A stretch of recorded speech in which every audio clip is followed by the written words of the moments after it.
Pourquoi est-ce que certaines femmes entrent dans une pièce et le silence tombe? Alors que toi, tu parles encore pour exister? Pourquoi est-ce qu'elles n'expliquent rien? Ne justifient rien? Ne demandent rien? Et pourtant tout se déplace autour d'elles? Si tu crois que c'est du charme, du physique ou de la chance, dégage maintenant. Cette vidéo n'est pas pour toi. Elle est pour ceux qui acceptent qu'on leur arrache les illusions à la pince, sans anesthésie. Écoute bien. Les femmes confiantes ne sont pas confiantes parce qu'elles se sentent fortes. Elles sont confiantes parce qu'elles ont intégré leur ombre. Et toi, ton ombre, tu la caches. Tu la nies. Tu lui mets un sourire par-dessus comme un pansement sur une fracture ouverte. Pourquoi tu cherches encore l'approbation? Pourquoi tu expliques ce que tu fais? Pourquoi ton regard fuit quand quelqu'un te teste? Parce que tu as peur de cette partie de toi. Qui pourrait déranger? Qui pourrait dire non? Qui pourrait prendre? Qui pourrait quitter sans se retourner? Les femmes confiantes ont cessé de vouloir être aimées. Elles ont choisi d'être entières. Et ça terrifie. Je vais être clair avec toi. J'ai été exactement l'inverse. Moi aussi, j'ai voulu être compris. Moi aussi, j'ai voulu être gentil, lucide, évoluer. Je parlais trop. Je donnais trop. Je révélais mes intentions comme un imbécile qui pose ses cartes face visible. Et tu sais ce qui s'est passé? On m'a respecté quand j'étais utile. On m'a ignoré quand je posais des limites. On m'a testé. Puis on m'a vidé. Jusqu'au jour où j'ai compris ce que Jung murmurait sans jamais l'édulcorer. Ce que tu refuses d'incarner à l'intérieur, le monde te l'imposera de l'extérieur. Les femmes confiantes ont compris ça très tôt. Pas intellectuellement. Viscéralement. Le secret n'est pas la confiance en soi. La confiance en soi, c'est un slogan de coach faible. Le vrai secret, c'est la réconciliation avec l'ombre. Jung appelait ça l'intégration de la part rejetée, refoulée, diabolisée. Concrètement, ça veut dire que ces femmes ont accepté qu'elles peuvent être égoïstes, dures, sélectives, froides, dangereuses si nécessaire. Elles ne jouent pas à la lumière. Elles l'émettent parce qu'elles connaissent le noir. Et toi, tu fais quoi? Tu amputes ton agressivité. Tu castres ta colère. Tu étouffes ton désir. Puis tu t'étonnes que personne ne te prenne au sérieux. Une femme confiante ne se presse jamais pour répondre. Jamais. Le silence, pour elle, n'est pas une gêne. C'est une arme. Quand tu parles trop, tu supplies. Quand tu expliques, tu te diminues. Quand tu te justifies, tu perds la guerre avant même qu'elle commence. Mission. Pas une métaphore. Une mission réelle. La prochaine fois qu'on te pose une question intrusive, tu marques une pause. 3 secondes. Regard stable. Puis tu réponds moins que ce qui est attendu. Écris en commentaire. Silence de fer. Pas pour moi. Pour graver ça dans ton système nerveux. Les femmes confiantes n'expliquent pas ce qu'elles veulent. Elles le vivent. Pourquoi? Parce que le désir expliqué devient négociable. Le désir incarné devient une frontière. Elles ne disent pas « j'ai besoin de ». Elles agissent comme si c'était déjà une évidence. Toi, tu fais l'inverse. Tu demandes l'autorisation d'exister. Coupe ça. Mission immédiate. Prends ton téléphone. Identifie une relation où tu fais trop d'efforts. Supprime le dernier message que tu allais envoyer. Observe ce qui remonte en toi. Peur, manque, vide. C'est ton ombre. Regarde-la. Ne la fuis pas. Carl Jung l'a dit clairement. Celui qui regarde à l'extérieur rêve. Celui qui regarde à l'intérieur s'éveille. Les femmes confiantes ont cessé de chercher une autorité externe. Elles se sont choisies comme référence. Elles peuvent être rejetées, mal aimées, mal comprises. Elles s'en foutent, parce qu'elles se tiennent. Et ça, c'est insupportable pour ceux qui vivent en mendiants émotionnels. Et si tu penses que c'est déjà inconfortable, attends, parce que ce qui arrive maintenant va détruire la dernière illusion que tu chéris encore. Tu veux savoir pourquoi certaines femmes sont intouchables psychologiquement? Pas parce qu'on les choisit, mais parce qu'elles ont accepté d'être rejetées. Toi, le rejet te terrifie encore. Il te crispe. Il te fait négocier ton identité comme un vendeur de rue. Chaque nom que tu imagines t'ampute un peu plus. Les femmes confiantes ont fait l'inverse. Elles ont regardé le rejet droit dans les yeux. Et elles l'ont avalé. Jung l'expliquait sans détour. Ce que tu refuses de vivre consciemment revient sous forme de destin. Le rejet que tu évites aujourd'hui deviendra la soumission que tu subiras demain. Une femme confiante ne cherche pas à plaire. Elle sélectionne. Elle sait une chose que tu n'as pas encore intégrée. Le monde n'est pas un jury. C'est un tamis. Quand tu veux être accepté de tous, Tu te dilues. Tu deviens consommable. Remplaçable. Le rejet, quand tu l'assumes, devient un signal de puissance. Un marqueur. Une ligne dans le sable. Et écoute bien ça parce que ça va te déranger. Plus tu es authentiquement aligné avec ton ombre, plus tu exclus de gens. Et c'est normal. C'est même nécessaire. Il y a eu un moment précis. Un instant froid. Clair. Où j'ai compris que je préférais être mal aimé que transparent. J'ai cessé d'adoucir mes mots. J'ai cessé d'arrondir mes angles. Et d'un coup, des gens sont partis. Silencieusement. Sans explication. Tu sais ce que j'ai ressenti? Pas de la tristesse. Du calme. Parce que pour la première fois, je n'avais rien trahi à l'intérieur. Les femmes confiantes vivent dans cet état en permanence. Elles savent que chaque rejet est une confirmation silencieuse. Je suis resté fidèle à moi-même. Quand tu n'as plus peur d'être rejeté, tu n'as plus besoin de manipuler. Tu n'as plus besoin de séduire. Tu n'as plus besoin de prouver. Ta simple présence devient un test. Tu parles moins. Mais chaque mot tombe comme du métal. Les femmes confiantes ne forcent jamais une porte. Elles se tiennent droites. Et celles qui s'ouvrent, s'ouvrent seules.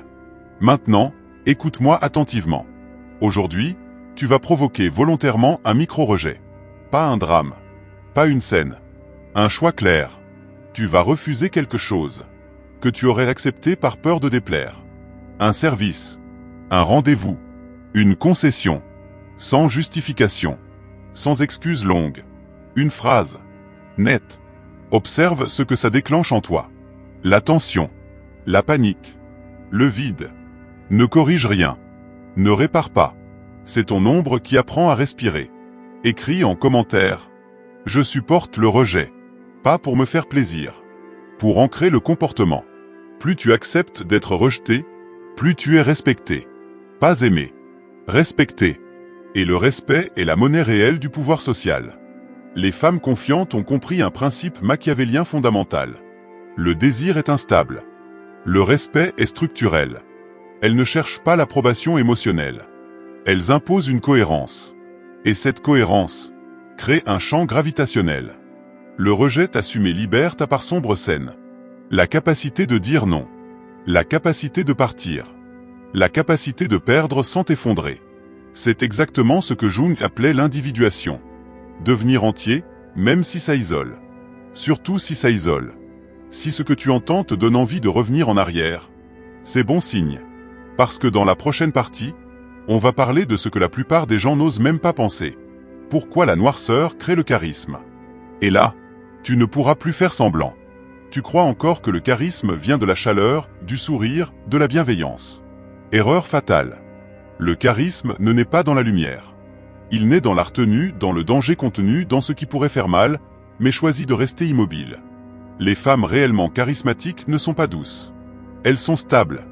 Et cette stabilité vient d'un fait brutal que peu osent intégrer. Elles savent qu'elles peuvent déplaire, quitter, blesser, détruire un lien, et continuer à dormir la nuit. Le charisme commence exactement là où s'arrête la peur d'être perçu comme dur. Carl Jung l'a formulé sans le romantiser. Ce qui fascine chez un être humain, ce n'est pas sa bonté, c'est la coexistence consciente entre la lumière et l'ombre. Un être uniquement lumineux est naïf. Un être uniquement sombre est chaotique. Mais celui qui contient l'ombre sans la déverser devient magnétique. Les femmes confiantes n'étalent pas leur noirceur. Elles la gardent chargée, comme une arme rangée mais prête. Tu le sens. Tout le monde le sent. Et personne ne cherche à les tester inutilement. Toi, tu fais l'inverse. Tu montres tes failles avant qu'on te les demande. Tu désamorces ta propre puissance en espérant être jugé sain, safe, facile. Tu crois apaisé. Tu désintègres. La noirceur maîtrisée crée le charisme parce qu'elle introduit l'incertitude. Et l'incertitude est le carburant de l'attention humaine. Là où tout est prévisible, l'esprit se détourne. Là où il y a une part invisible, retenue, inexprimée, l'esprit reste. Une femme charismatique n'explique jamais entièrement ce qu'elle pense. Pas parce qu'elle joue, mais parce qu'elle sait que tout révéler, c'est se rendre plate. Lisible. Sans profondeur.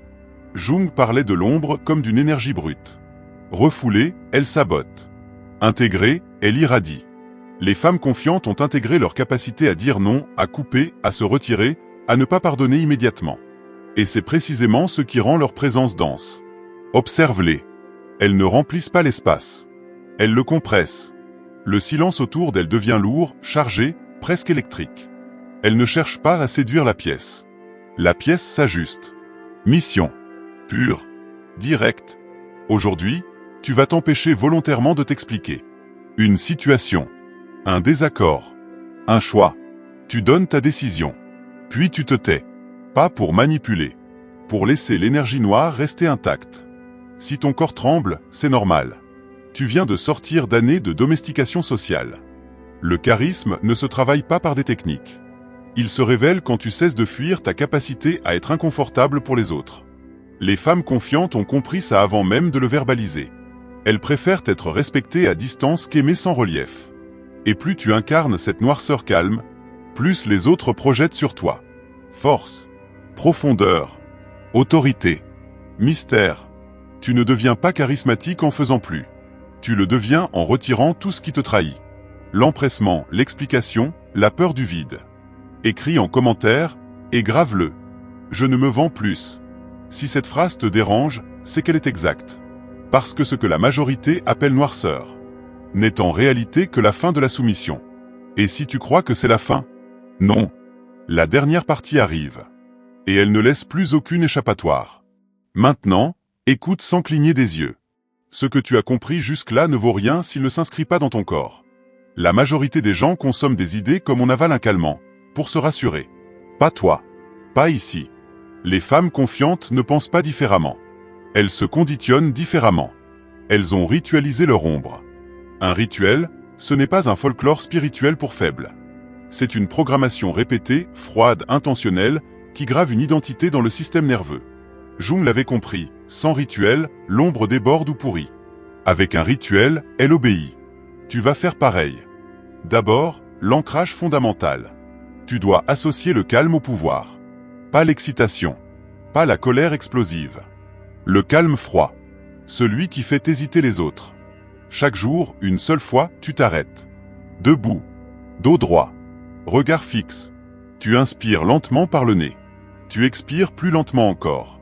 Et pendant ce silence, tu répètes intérieurement une phrase simple, tranchante. Je peux perdre. Je ne me perds pas. Rien d'autre. Pas d'émotion forcée. Juste cette vérité. Ce rituel crée un ancrage brutal. Ton cerveau associe la perte, le rejet, la solitude à la stabilité. Et à partir de là, plus rien ne peut te manipuler par la peur. Deuxième ancrage. Le plus inconfortable. L'ancrage du non-retour. Les femmes confiantes savent couper. Pas dans la rage. Dans la clarté. Une fois par semaine, tu identifies un comportement chez toi qui te fait mendier. Expliquer trop, attendre une réponse, espérer un signe. Et tu le tues consciemment. Pas symboliquement. Concrètement. Tu n'envoies pas le message. Tu ne te justifies pas. Tu fermes la porte intérieure. Ton cerveau apprend alors quelque chose de fondamental. Tu survis à ton propre silence. Et mieux encore, tu t'y renforces. Troisième ancrage. Celui que presque personne n'ose. L'ancrage de la noirceur assumée. Chaque être humain possède une pensée qu'il juge inacceptable. Un désir de domination. De retrait. De froideur.